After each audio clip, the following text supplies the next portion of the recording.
Shh.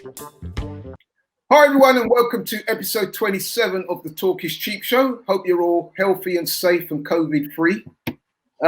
Without any further ado, because we've got a great show lined up for you to do, I want to introduce my co-host, analyst, homie and good friend, Curtis Shaw in the house. Don't worry, about a thick blood. Yo, what's happening, bro? I see you've improved on your singing voice, man. Well, I've been working on it, you know. Yeah, you delivered. You know what? That Bob Marley tune, man, is very appropriate at this time. You know what I mean? So yeah. Everything. Also, now that we got Curtis on board, we've got a great show lined up, and it's my deep honor to introduce an esteemed guest we've got today, appearing on the Talk is Cheap show for the second time. Jordan from Channel 4 in the house. What do you say? What are you saying, gentlemen? Thanks for having me once again. You all good? Yeah, man, I'm good, man. How are you? I'm well, man. I'm well. I'm just, adjusting to this new normal that we're going into, this new world that's gonna kind of greet us in the near future. But yeah, man, I'm healthy, getting it done, and I'm here. So yeah, man, we're blessed. Nice one. Great. So listen, just tell the people a little bit about what you've been up to recently, man, because we know you're a very busy man and you're doing all sorts of things. Even though you know what, I've been doing a lot. I've been very busy actually. A lot of people have been struggling during this period of lockdown for various reasons, both psychologically and mentally, and even physically. Do you know what I mean? And one of the reasons for that is I think that in this time it's very easy to fall into bad habits of doing nothing. So then your mind gets stale, your body gets stale, and the muscles in the brain and the body just get used to doing nothing. And I think it's important to just keep busy. So I've been running every day. I hate running, Laurie. I hate running. I hate it. I've always hated running. But as a rule of discipline, I've been running every day. I've got my Black Academic platform. We've been strategizing and planning some stuff. Got some great content coming. I work at Channel 4. We've been doing some stuff relating to the lockdown, the virus.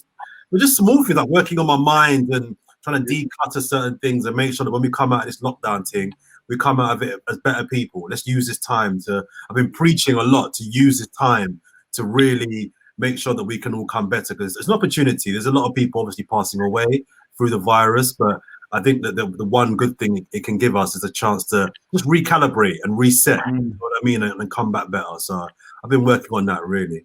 Yeah, that's very sensible and entirely keeping with the kind of person I know you to be. Yeah, man. So just a little quick synopsis about what we do on the show. So we've got you on. We've got a couple of subjects we're going to talk about. I'm going to throw the subject matters out to you and Curtis. Get your opinions, views, chop it up, and then I may ask the viewers to let us know what they think afterwards. And then we can try and finish on a slightly lighter note. We try and keep it entertaining and keep it moving. So you happy with that, bro? Yeah, man. Let's go. Let's do it. Good. Curtis, you good with that? Yeah, man. All good. Yeah, nice one. So the first one, I guess it's inevitable, is the whole issue surrounding Project Restart. I know we spoke about it last week, but let's face it, it's the main topic in football right now. Will the season restart? It looks like there's a commitment to get the season going. We've got the Project Restart. The government appear to be backing it. We're hearing every day about the different measures they're introducing to try and get football started again. It looks very much as if they're aiming to start around about the 2nd of June, although there's some talk today that could be pushed back. So I just wanted to get your guys' views on the latest with Project Restart, and are you on board with it, and do you think it's feasible? Jordan, this is your guest. I'll let you go first. To kick off. So I still feel that the resumption of the Premier League and football in general and sport in general feels to me a little early still. Although the numbers and if you listen to the government, if you believe the government, let's go with their line for a second. If you believe what they're saying, we've kind of come through the worst of it, and we've reached the peak. I think about 10 days, 2 weeks ago, and we're now on a downward trajectory of cases of people dying from this.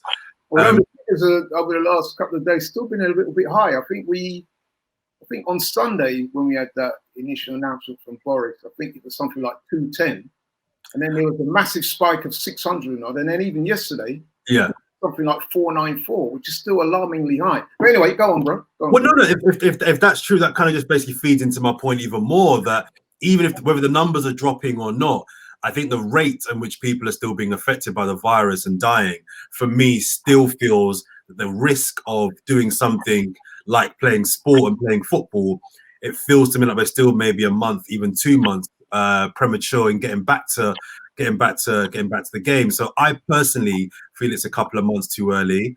I know that there's the two main reasons I believe the government are trying to push through, but are encouraging the resumption of elite sport is one, economically. We know how financially lucrative high level sport and Premier League football is to the economy and to generating and revenue that can bring into the country. Broadcasting, people buying stuff. I know you can't go out as we used to, but when football's on, people generally spend money, be it online or physically. And the second reason I think the government are so keen to get football back is something that no one's really mentioned. I think it's a distraction. I think if a fifth of the country they're saying want football to return, that's a lot of people. That's a fifth of the country that feasibly won't be scrutinizing the government, won't be focusing on what the government's doing because they'll be too busy on focusing on Norwich versus Burnley. They'll be too busy on Liverpool. You're going down that conspiracy theory route, bro. You know what?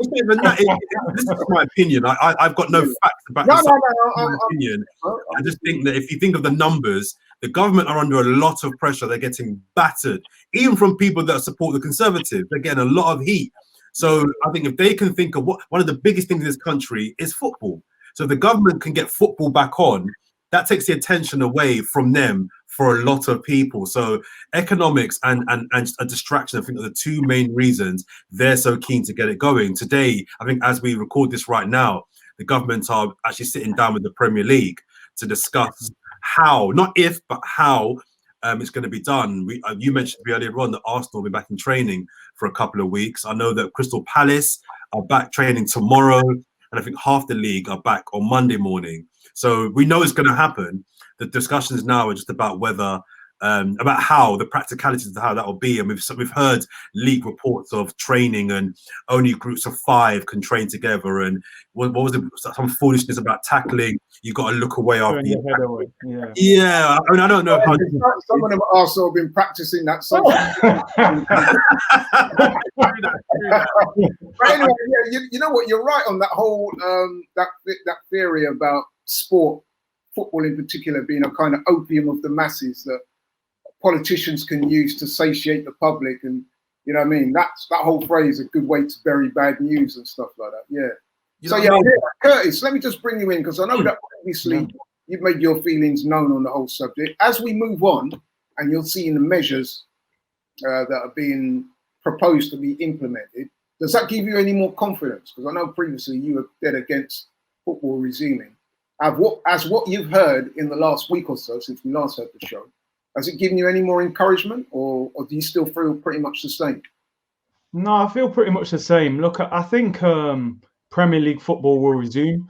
Similar to what Jordan just said, especially economically, we know the reasons why they're pushing for this to start. It just feels to me a little bit like society in general is nowhere near back to normal. If you go down the street now, most of the shops are closed. You know, things are not even close to being back to normal. So to me, to put people on a football pitch, and I think the main thing is it's a contact sport. So even if there's testing in place, you know, they could make mistakes. And, you know, you're asking me to make contact with other players, but you're telling me, you know, I can't go and hug my parents, or, you know what I mean? I can't go and see people in different households. Yet you want me to play, you know, if there's 10 games left, I'm going to come into contact with over 100 players during that time. Now, you can never guarantee safety. And I understand that any time that football restarts, there will be an element of risk because this disease will not be gone for a long time. They might not have a vaccine for 12 months or longer. But to me, to be talking about June and early June in particular, when, you know, at the moment schools aren't open, most shops aren't open, I don't see why football can be the thing that goes out there first. And it's almost as if they're experimenting with it. Like, you go out, see how things go, and then we'll do the other things. I feel that football, as Jordan said there, I think we're at least maybe a month or 2 months away from the point where I think they should be back on the pitch. Me personally, if I was still playing, I wouldn't go on the pitch right now. I'm being honest. Well, it's an interesting point that Curtis makes there, because I did an interview with the Leighton Orient captain, Joby McAnuff, for my podcast. Yeah. Saying that, you know, he's not overly comfortable with coming back at this time. You know, he's got a mother who's in the high risk category. He's got 2 kids and he's got a partner. And the idea of returning to an environment where they and at that level as well in League 2, the testing won't be the same as in the Premier League. So it's not just Premier League players. Down the leagues, they won't have the level of safety and protection and testing that they do in the Premier League. So some players are really quite. We've heard Aguero, we've heard Danny Rose, Raheem Sterling. I think have all expressed concerns. The only 2 things that I think can scupper this now for the Premier League are, one, is if enough players come together and say, listen, I don't want to put my mother who's elderly and has health problems at risk, so I'm not coming back. You would need probably at least 50% of squads to kind of come together and say that. And I can't see that happening. When it's 3 or 4 players saying it, that's not enough for a team to say we're not going to play. Or Germany's back this weekend. The Bundesliga returns on Saturday. Now, if that over the next week or 2, if there's a significant spike there and they have to call off games and curtail their season again, that will make the Premier League think, well, hang on a minute, boy, if the German league have got another spike and problems, and in Germany, they had it relatively under control. If they've got problems, then we're still miles away from even thinking about returning football. But I think it will return. I'm not sure that it should, though. I don't believe that it should. Right, so you guys are going to put me in an awkward position now, because I feel almost compelled to take on the role as having to defend us coming back and playing football. But you know what? I'm going to keep it real now. I'm going to keep it 100. I'm kind of erring on the positivity side. You know what I mean? I'm a bit like my brother in more ways than one. So me and Robbie, we both feel that if we can get to a place where we can see that the pattern is reversing, the death rate is coming down, which God forbid, you know what I mean? I feel sorry for absolutely everybody that's both had it and suffered from it and passed away from it. It's absolutely terrible. So I want to get that on the record now. But I think if we can move to a place whereby we're coming out of the worst of it, my view is that at some point we do have to start thinking about an element of normalcy, returning back to normality, right? Of which sport can play a big part. I'm a firm believer in that. And, you know, there's no easy way of saying that, but let's be honest, man. Footballers are not the only ones that are going back to work just now. You heard the government announcement on Sunday, where they're actually encouraging people that don't have to be at home to actually come back to work. In fact, there have been some industries whereby they didn't stop working. Now, Jordan, you spoke eloquently earlier about how the government are introducing measures to, all innovative measures in terms of testing and disinfecting pitches and footballs, all sorts of things like that, to enable the footballers to come back. And it does seem, from what I can sense, some will on the part of the players that they do actually want to come back. The majority do. The majority of players do want to play. I mean, what I'm picking up, what I'm picking up is, okay, you got your naysayers, your Gary Neville's of this world, and other people, and indeed, you guys have made some very salient points about maybe it's too early. But I think if we did a straw poll of the players and the managers and all the people connected within football, it would appear to me, unless I've got it totally wrong, that the majority, if not the vast majority, do want to start playing football again. I believe the majority do want to play, and that's important to mention as well. I think it's the minority of players that are quite adamant they don't want to return. But don't get me wrong; it's right to address the concerns of those who don't want to play. The simple fact is that whatever you decide, someone's going to not get their way. So exactly. If football returns, your Danny Roses, your Sergio Agueros, they're going to have to play. Or if they don't play football, the rest that do want to play. So someone ain't going to be happy here. But what I find interesting, and your point about the government are encouraging the people to get back to work where they can. the government are also saying they want people to social distance. So if that is the stance, and I get that, that makes sense. Surely the people who are doing jobs where that is impossible, i.e. football, they should be the last people to come back to work. Surely you should be encouraging, you can't say on one side, get back to work if you can social distance. Cool, that makes sense. So if you work in an office, you can do that. I don't have to sit. We could be at a 2 meter gap. My computer's here, your computer's there. That's doable. So I can work in my office and still have 2 meters apart. In football, it's impossible. It's but not being funny, to counter that, you could also say that the type of measures that they're looking to introduce, you wouldn't get in a normal office environment. So for example, me or you, you and Curtis, we're working in the same office together. We go to work on tomorrow. When we go through the door of that office, we're not going to get automatically tested and our temperature taken. So what I'm saying, all those measures that the football are introducing, you know what I mean? They are introducing measures that are not like your normal environment. So that is true. And on that point as well, I don't know how much football cares about this and the Premier League, because it's a private industry that can pay for itself. But the optics to the average person don't look good. So we're talking about, players getting tested up to 3 times a week.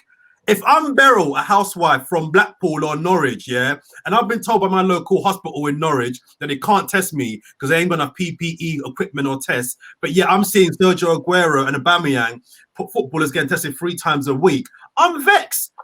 I'm vexed. I'm thinking to myself, hang on a minute, how is it that I can't get tested from my local hospital, yet footballers can get tested 3 times a week? Now, I kind of know the answer to that because I get it, but the optics don't look good when normal people, we can't get tested, but yet some other people, because they're in a certain group of an industry, can. So it doesn't look good for the average person that says, well, the famous people can get tested, the rich ones can get tested for that job. But if I'm a plumber, if I'm a plasterer, if I'm a cleaner, if I'm working a fruit and stall market, well, I can't get tested. So I hear you on that. It's not a meritocracy by any means. But then again, the same logic you can apply to other industries. I guess what football would say is maybe they've got the resources in terms of the money to be able to pay for those tests.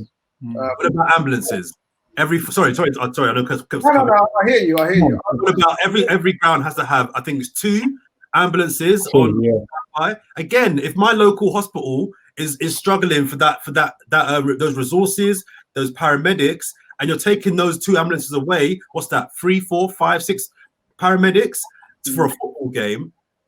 Doesn't sit well with me. It doesn't sound great. I must admit that. I can't really. Are you changing your mind, Lauren? I actually agree with that point. I mean, people are going to look at the resources being allocated to football at this time and say that's wholly inappropriate, that they should be afforded such resources when I can't even get a test, even though I think I've got it or not.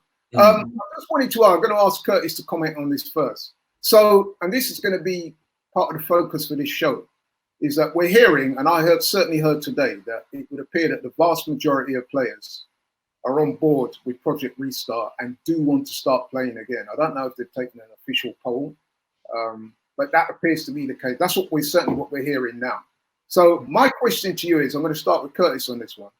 Do you feel in your heart of hearts that there's been an element, or maybe even a lot of pressure being put on footballers to make themselves available and say, yeah, I'll play again, when deep down they don't really want it? What's your thought? I know you don't know for sure, but what's your thoughts on that?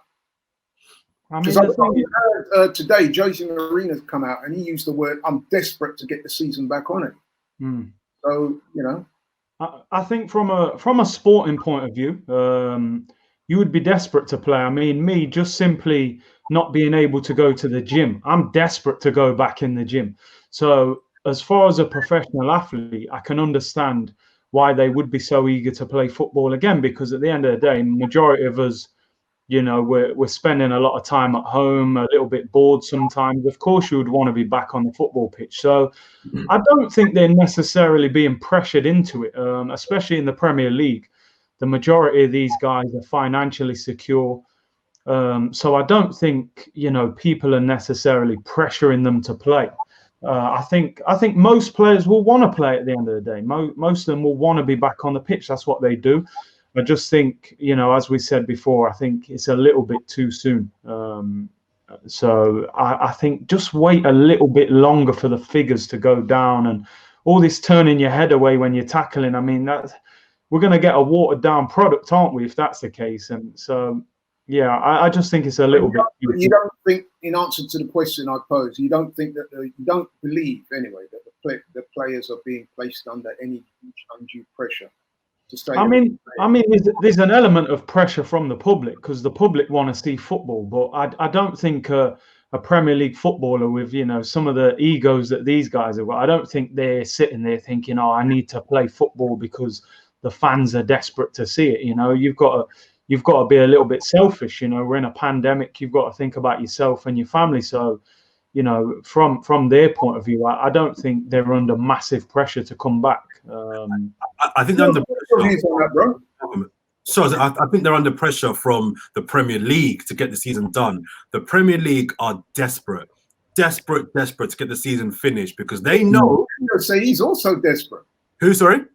Jose Mourinho has come out today and said that he's desperate for the season to get restarted. And I must admit, the vast majority of players that I've seen and heard from, and don't get me wrong, it's not. I know that there's been others. Yeah. Said they've had concerns, but even the ones that have said they've had concerns appear to be on board. So they're saying, "Listen, I'm happy to play, but as long as they're met."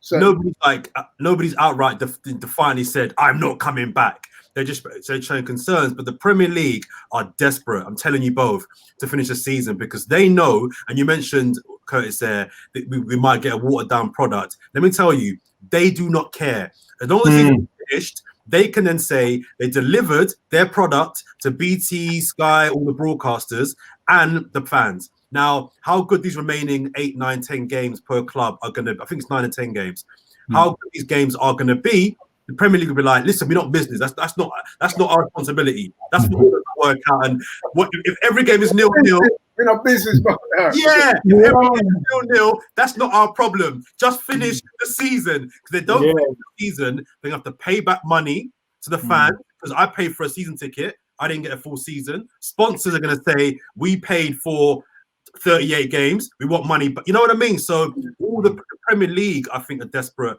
and are indirectly putting pressure on players. Just get this season finished, I beg, because they know if the season ain't done, they're going to have to dip in their pockets and either pay money back, or they won't get the money that they're due to receive. But I must pick you up on that. Do you really think, though, that the players, like, if they're fearing for their health and safety, especially ones who have got young kids and so forth, do you really think that they're going to be that swayed by Premier League bosses? I think it's more of a case of these are young guys in their prime, doing what they want to do, what they do best, they want to do. You know what I mean? The young guys are sitting at home, they're restless, and they just want to get back doing what they do.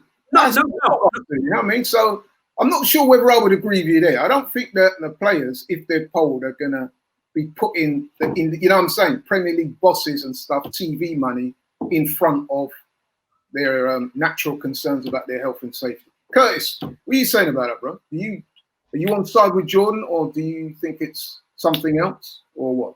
No, I get what Jordan's saying. I don't think he's necessarily. I'm saying I don't think that's the primary motivation for them agreeing to play. No, because if you're a footballer, you're going to want to play football, of course. Yeah. That's what you do. That's what you look. So I think that's the main purpose of them going on the football pitch. I hear what Jordan's saying. I think the Premier League, you can tell they're scrambling to get this season done by any means. They don't want to talk about null and void. They don't care when it starts. Just get it out there and finish it. Get the contracts covered, So I fully understand what you're saying there. But I don't think the players are necessarily going to be too affected by that, because me personally, if I was a player in the Premier League, I don't care about them at the Premier League, what they're asking. You know what Danny Rose said? You go, we're not business, man.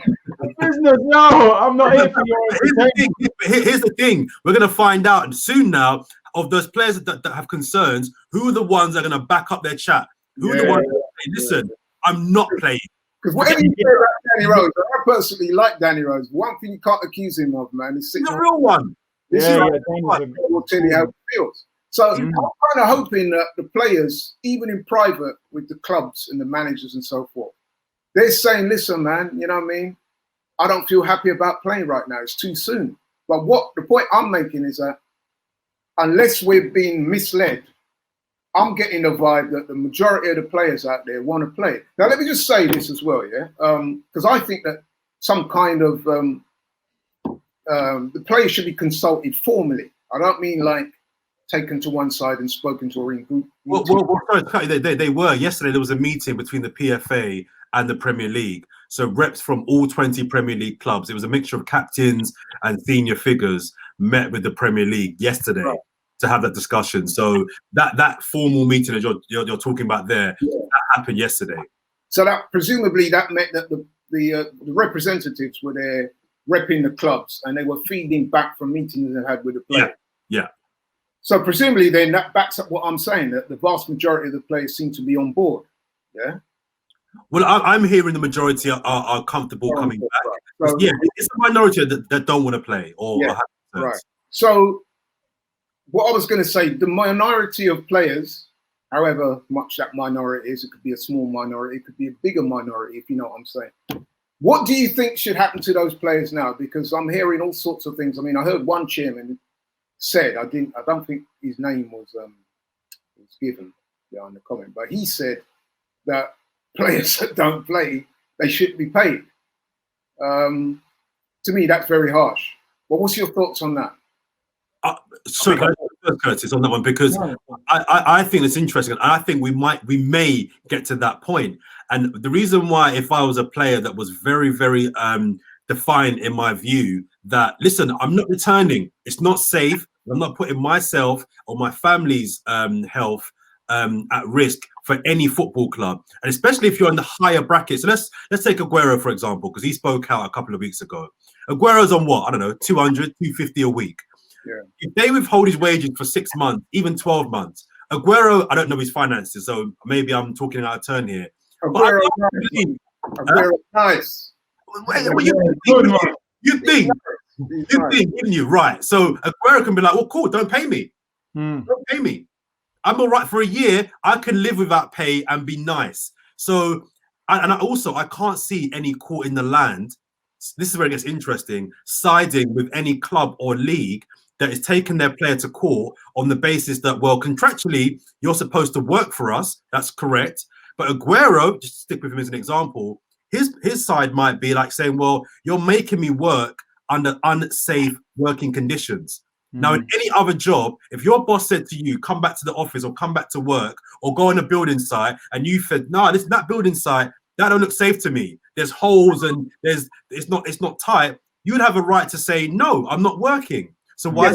Here how the Premier League can indemnify themselves against that, because you make a very good point, and I've spoken about this previously, is that if the Premier League can be shown to have implemented all these measures and done the thorough tests and got independent people come in and verify that, you as a player to turn around and say, boy, you forced me under unsafe conditions. I'm not sure if that would stand up in court. It may do, but I'm not sure if it would, because the Premier League will probably say, well, listen, these were the terms. Yeah. We met them. You signed up to them. Now that something unfortunate has happened, you're now saying that you're refusing to play when actually you signed up to play. So you need a good lawyer. if you're Aguero or Danny Rose, you need a good lawyer. Do you know what I mean? There'll be no precedence for this type of thing, is there? This is true. And also, really have to do with anything like this. And also, we're 3 black men on this platform here. Now, there's been studies that are showing that black men are 4 times more likely to get the virus than anybody else. Now, whether you believe those stats and that science or not is probably a separate conversation. But if you're a black man, that might be in the back of your mind as well. Am I 4 times more likely if I get it? Me, I go dead. Do you know what I mean? So you're putting me into an environment where all the reports that are kind of coming out, and some I don't believe, some I do. The reports that are coming out that are saying that me as a black football player, I'm at more risk. So all of these things give the player that doesn't want to play slight little nuggets of arguments to say, I don't think it's safe for me to enter that environment. Yeah, for real. Chris, what's your thoughts on that, bro? I mean, the thing is, you know, can you imagine if like Danny Rose felt like he was forced to play? Like, I think the people would actually stand behind him and say, you know, how can you force a guy on the pitch who doesn't really want to play because you're talking about withholding his wages? So I think there would be a real backlash for any club that ran with that. And I think any player, that's a good point. Yeah. Any player should be entitled to say he's not playing, but then, yeah, you are going to run into a minefield if. Well, a few of them at Arsenal woke up on the day and said, "Well, I mean, I'll play it," but I'm not going to name names. No names. No names. No names. Is the old band, yeah? You know where I lived, right? You knew what part of North London I lived, and I say like that. I could be risking my life. So I'm not some people would say he's been social distancing a lot longer than the past 3 months. But yeah, you know what I'm saying. So I don't know, man. I don't know. It's a real conundrum because you know what I mean. The Premier League will do as much as they can do, and I would imagine they're going to try and get the players to sign up to this. So for you then to play one game and say, well, I mean, I'll play no more, you know, because it's. And that's the other thing as well that we need to take on board. Listen, and I think Jordan spoke about this earlier. This virus is not going to go away. So it's not 100% foolproof. There's no 100% safety. People are going to catch it in all environments, in all areas of life. Football is no different. So, okay, the German league is starting back this week, and we know that Germany made great strides, and they seem to be handling the whole pandemic better than a lot of countries, definitely better than us. So they're like the flagship going forward. They're like the benchmark, yeah? But I guarantee, well, I have to say guarantee because I don't like to talk about it in those terms, but let's not be surprised, put it that way, if in a week or two times after the German league starts, we hear that a couple of people have got the virus. They've got it already. In the last week, there's players coming out in Germany now. They've had to quarantine a whole team in Division 2 in Germany. So, as you say, people will get it. The issue is and that's one of the reasons why I'm kind of leaning towards supporting the Project Restart, because until a vaccine is found for this, there is no, you know what I mean? There is no guarantee of safety. So people are saying, yeah, what if they start and then a couple of people get it? We'll have to just lock it all down again. I don't know if that's realistically the case. I don't agree with that. I think people will get it. I think, you know, and I don't think if there will be, let's get it straight, there will be some players. Yeah, absolutely. They will get it. The issue isn't, as you mentioned, the issue isn't so much will we get it, and we being everyone, we can all get it. The issue is who can fight it off. Right. And you think that with the testing they're going to get and the level of, you'd hope that they're all, you know, relatively fit young men, that 90% of them will be able to, if they do get it, fight it off. But you've got players that people don't realize have got asthma. There are Premier League players that have asthma. If you've got asthma, you're in that category of high risk. So I think the issue is if somebody, God forbid, the worst comes to the worst and the worst happens to a player, then, I mean, you could say, well, that was a freak. That could happen at any time. Or you could say, well, no, it's happened at this time because the climate isn't safe. I don't know. But what the Premier League need to do is make sure if they're going to restart, and I think they will restart the Premier League, they better make sure that it's not a month or 2 months early. Because if something happens in that first 3 games, the worst case happens, it's going to be absolutely tragic and a madness. I think it is also worth pointing out as well that there have been sporting events taking place around the world. I mean, so for example, you may have heard there was a UFC event that took place last week, big event. It took place behind closed doors, but the UFC MMA, I mean, it doesn't get much up close and personal than that. The two guys were fighting, and there was the whole card, meaning more than one fight. And I haven't heard of any people got infected with the virus following that. So, and we know that there's been boxing events taking place in Central America, and there's been football matches taking place in Europe. I think Belarus, they didn't stop playing. Yeah. So I don't know, man. you got to look at the countries they're in. Some of the countries have got it under better control than other countries. Yeah. So every country's had it, but some countries have compressed the risk of getting it so low that they've decided that, well, we can come out and play sport again. If you're in a country like England, that's what I was saying earlier, it could be argued that the Premier League are doing their best to compress and minimise the risk. Yeah. So they can provided as safe as possible environment, an unnaturally safe environment, if you like. But nevertheless, it's a relatively safe environment, the likes of which, I might add, people like me, you and Curtis, we're not going to be afforded them luxuries. No. I'm not anti-return.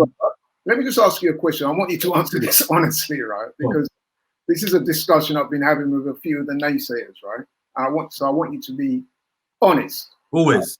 So morally, you said you're not happy with playing the football again. But when that football starts on June the 12th, right? Are you going to be watching it? Well, yeah, because I'm not at risk. I'm not at risk. So I can afford to be selfish and say, listen, if they want to kick ball, then that's up to them. I'll watch it. And do you not? Okay, right. Am I a hypocrite? Well, you going to say, am I a hypocrite? Yeah, okay.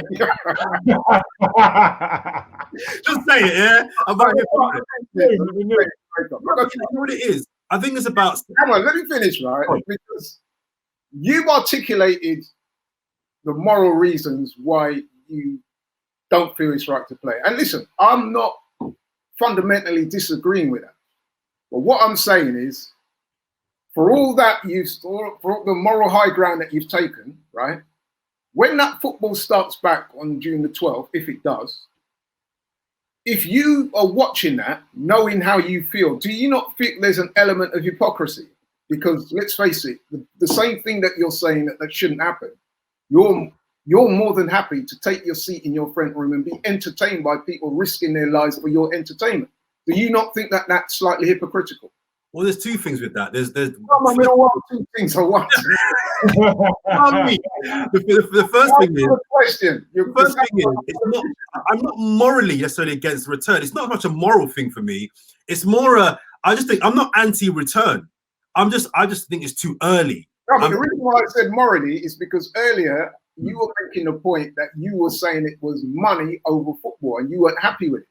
Money over the safety of the players. So yeah, so my fundamental beef by doing that, you're assuming a kind of moral high ground. Okay, fair enough. Then you're correct. So on put that moral high ground aside, so you can be entertained. You know what? Okay, all right. So you're all right. You know what? Let me flip it. You're a boxing man. I know you like your boxing. Yeah. Right. I know that you as a man don't want to see anybody get hurt. Just period. Yeah. You're not a violent person by nature, right? No, I don't know, man. I don't mind. You don't mind the average person? Right. I see what you're doing there. But my point is, but you still watch boxing knowing full well there's a high chance that someone could come out that ring in a bad way. But you still watch it. Absolutely. Right. So I guess with this thing, it's a similar thing of I'm thinking more of their health. I'm saying delay it because I don't want to see any of them get the virus or the disease. Now, if I'm that boxing thing, you know why? And it's a good way for me to counter you because I used to box amateur at a decent level as well. And I remember that one of the things they did, even back then, this was many, many years ago, when you went for your medical before you could fight, you had to see your doctor to get a medical. And, the doctor would ask you a number. So he would lay it bare and say, listen, you are aware of the dangers of boxing. Even at amateur level, you can get injuries, you can get concussions, you can get brain injuries. Is this something that you're prepared to undertake to pursue your ambitions in boxing? And I was like, yeah, I was. So I don't think I can be deemed hypocritical because that's fair then. That's fair. I love boxing. I took part in boxing and I watched boxing. I'm very aware of the dangers. In fact, people have died. And I'm very sorry for those people who have died and been injured. In fact, I know people personally that are professional boxers. They are definitely suffering brain damage from when they were boxing. But it's something that you sign up to. No, I hear that. And as you say, I don't think that's hypocritical for me to love boxing. I'll take it back then. But in regards to football, though, I will be watching it. And I don't think I'm a hypocrite because I'm just saying I would delay it because I fear for their safety. Now, everyone's got to be self-accountable here. If you decide, no one's forcing you. No one can force you. I don't business, not contract or no contract. If I feel that me going on that pitch is going to leave me in a position whereby I potentially could get the virus and die, or get the virus and pass it to my relatives, I'm not going on the pitch. You can sue me, hold pay. No one's forcing anyone. So if you get on that pitch, you've done it of your own volition. So once you got on the pitch, it's kind of fair. Fair game's a horrible phrase, but you're kind of saying, I'm going to kick ball. I'm going to watch it. I'm not. My concern is more for them. If you go on the pitch, you're saying, boy, I'm gonna do my thing. Cool. My concern diminishes them because you decided as a grown man, you're gonna go and kick ball. Fine, I'll watch. Okay. Listen, I'm with that. Curtis, what are you saying about that, man? How do you feel? I mean, same question to you. Do you feel that, given what you've said and given your thoughts on, going forward, do you think there's an element of hypocrisy of fans who will, despite saying no, they shouldn't be doing it, it's morally wrong, to then watch it and be entertained by it when you know deep down that your people are risking their lives for your entertainment, and yet still you're willing to watch it? Do you not see there's a slight dichotomy there, if not element of hypocrisy there? What do you say? I mean, I'll probably do a live stream for the game, to be honest. Games this week. Oh, listen, when them games come back, even the Bundesliga games, mate, I'm looking forward to them games. I'll probably have a beer. Dortmund against Schalke, I'll be watching it, man. I don't believe that makes me a hypocrite. I'm saying, basically, from my point of view, I don't believe that the safety measures and the way the game is being structured is sure enough.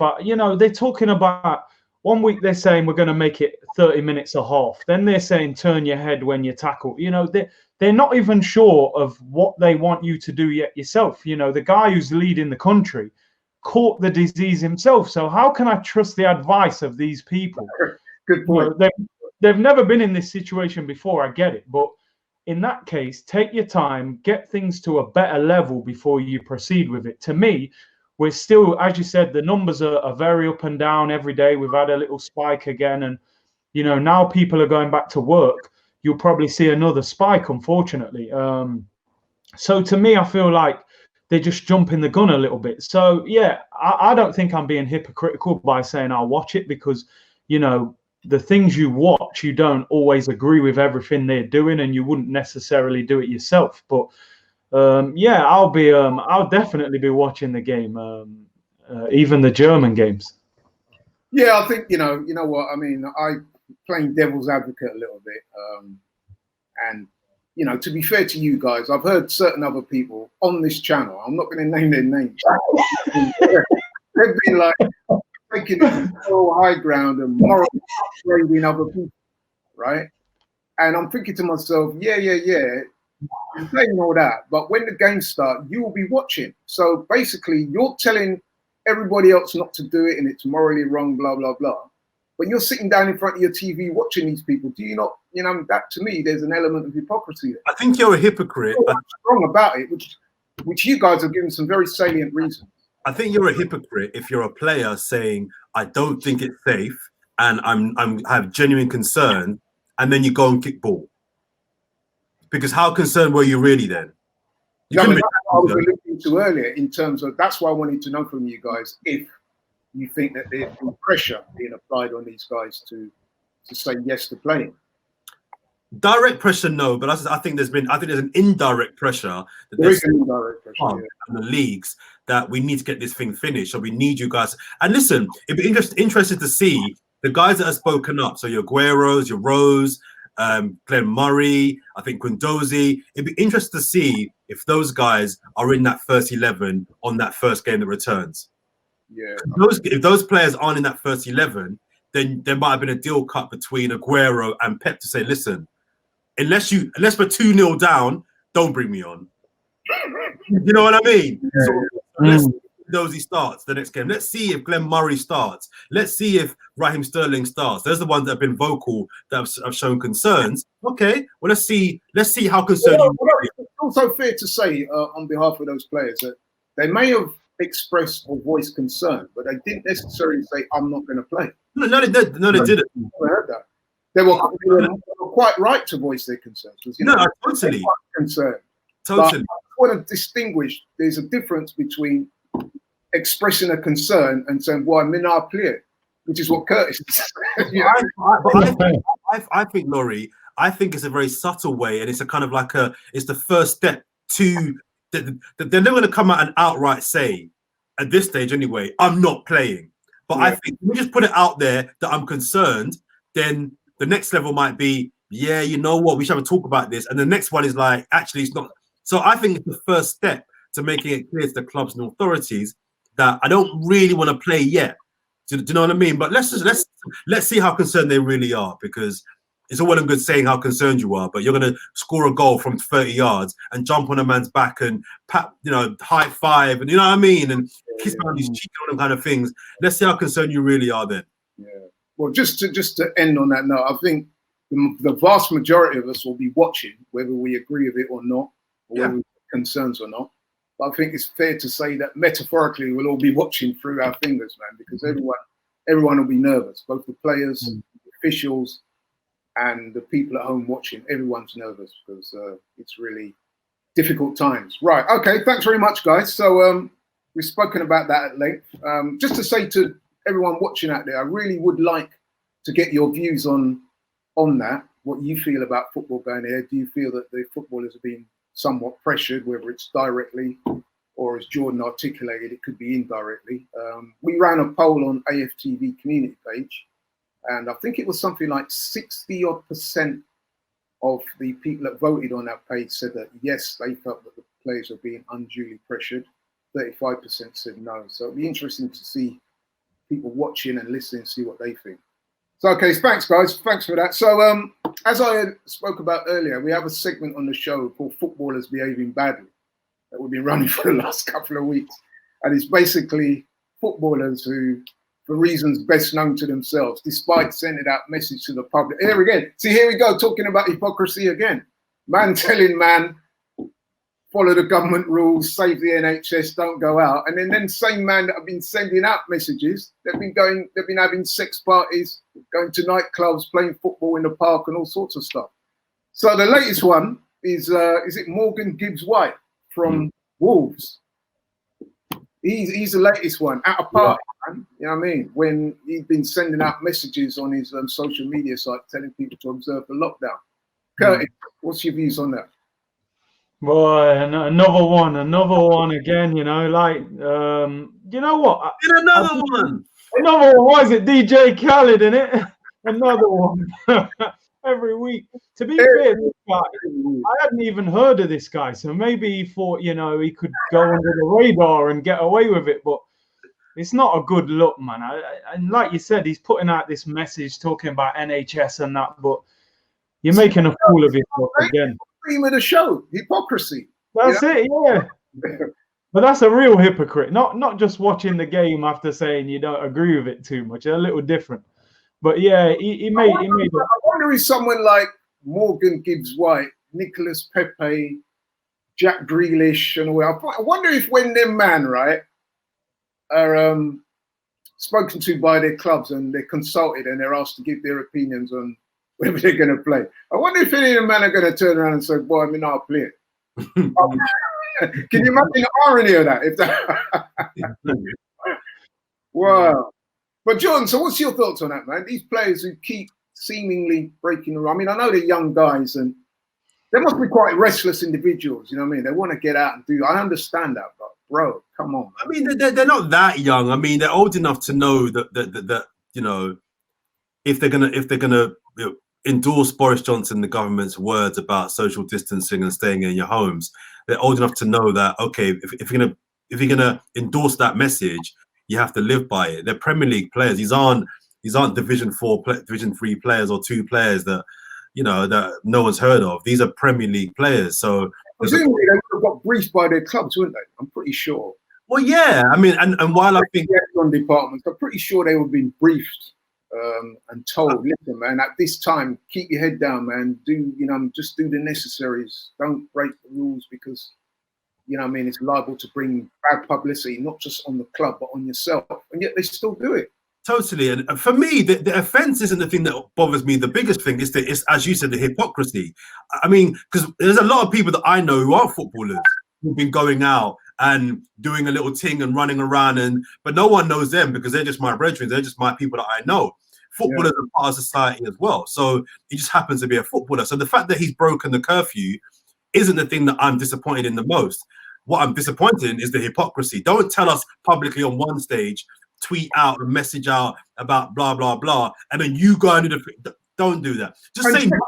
Check this out. The hypocrisy has escalated when... I don't think Morgan Gibbs White did this, obviously, but some of them, man, have been posting this stuff on social media and breaking the rules. It makes you look stupid. Really? It makes you look really stupid. And it's a little bit selfish because you can't say, oh, as a nation, we've got to pull together. We've got to, you know, fight this thing as a nation. We've all got to stay in our homes, let the virus die out, blah, blah, blah. And then on the other side, nah, I want to go to my brethren's house, or I want to go to this party. I want to go to the gals. It's selfish. Have a sex party at my yard. Yeah, you know what I mean? Allegedly. But I don't know if you posted that on social media. I don't think I've seen that one. But it is the hypocrisy of individual as well. I just wanted Curtis's views on this one.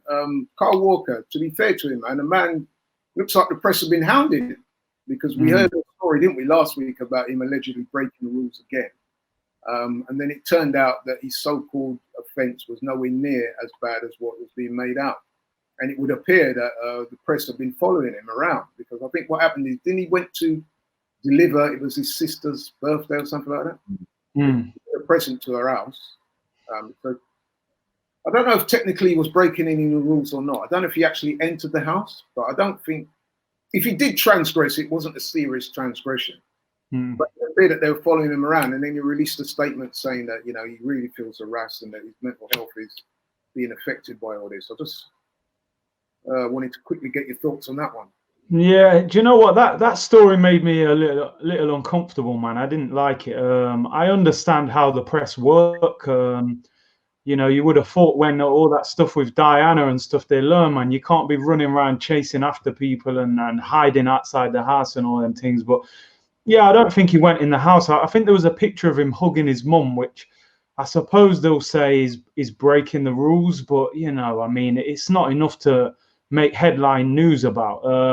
I have to say, initially, he didn't help himself with the initial story, but I don't think he deserves what he's getting now as such. You know, he feels he's being harassed, which is, you know, a little bit disappointing, but I'm not surprised by it at the same time. Yeah, I don't think it was so much, sorry, Laurie, the fact that what he did was a big offence. I think it was like the third time now that he's been, it's lots of small things over a very fine period of time. Where he's been going after him. Yeah, so in itself, it wasn't anything particularly big or any, you know, newsworthy, but it was like, it's Carl Walker again. Yeah. Although I think some of the wording was a bit inflammatory though, because I think when the story first came out, I think me and Kurt were talking about it. They said he'd gone to a party. Now, and then when I did my research, it would appear that it was his sister's birthday, and he was dropping off a present to his sister. So I don't think you can put the two together and say, yeah, he was attending a party. No. Okay? It's not the same type of thing. But I think he's been a bit naive in how he's been moving personally. As Curtis says, you know how the press works. You're a Premier League player in England international. You're going to get followed and hounded. Rightly or wrongly is a separate discussion that we can maybe have at a different time. Yeah. But I think one thing that did, I'm a little bit like Curtis, one thing that did come from his statement is, while I thought he'd been very naive and a bit silly in his movements, I really hope someone's keeping an eye on him, because the sense, the vibe I got from the statement, it felt like someone. Sounds like he's struggling, innit? Yeah, someone needs to be keeping an eye on him. I don't want to make any claims or assertions, but my first thought was, I really hope somebody reaches out to him and talks to him, because there was a vibe on that letter that I didn't like. Yeah, it did have that uncomfortable ring to it. Yeah, you're absolutely right on that. But let's hope he's all right. And the other person we hope is all right, there's a story that broke yesterday regarding Dele Alli. Now he, it would appear, was robbed in his own house, and some guys broke in, brandishing knives, and they robbed him and assaulted him, and they took jewelry and watches and money and stuff. I think it's a pretty unpleasant experience. So, hey man, now listen, that was terrible. I mean, I have to say, being an Arsenal fan as well, that Dele Alli is not my favourite footballer, not by a long way. Some of the things he does, you know what I mean?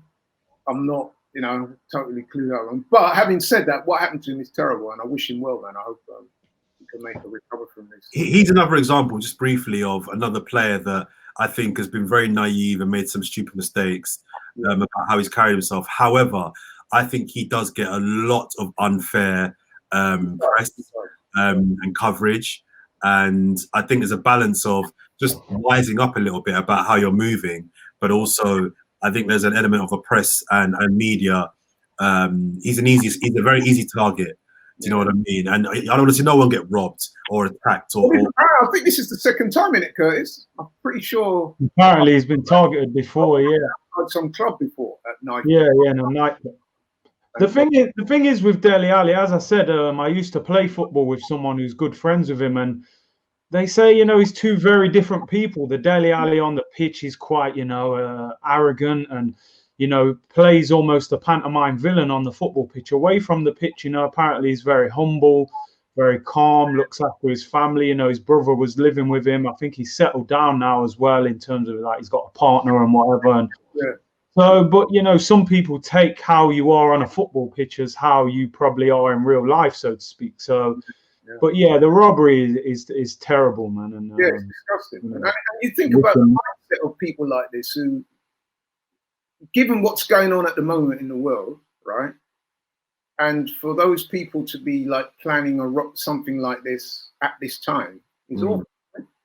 Yeah, it's not good. It's really, really sad. But you know, it doesn't matter what's happening. People are going to always commit crime. People are going to always look for opportunity to harm other people. And Dele Alli is, as I said, is an easy target. He's a rich football player. He's young.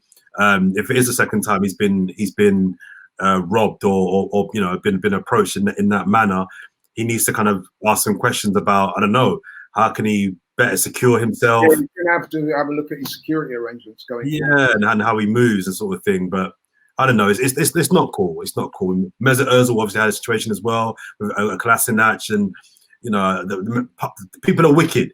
People are wicked out there. Do you know what I mean? So being targeted at, especially at a time. No time is a good time. It's always terrible, but in a time like this as well, man, when you know, what I mean, we're going through what we're going through, and then to have that happen to you, man, it must be really awful. So thoughts go out to him, man. I hope he can recover from this and come back to playing, doing what he does best, which is play football. I'm trying to wind down the show now. Actually, we come to a close, but Curtis is. Oh, he's come back in now. Oh, I don't know. He kicked me out. What happened? Yeah, just kicked me out. I don't know what happened, bro. Well, yeah. So we're coming to the end of the show, guys.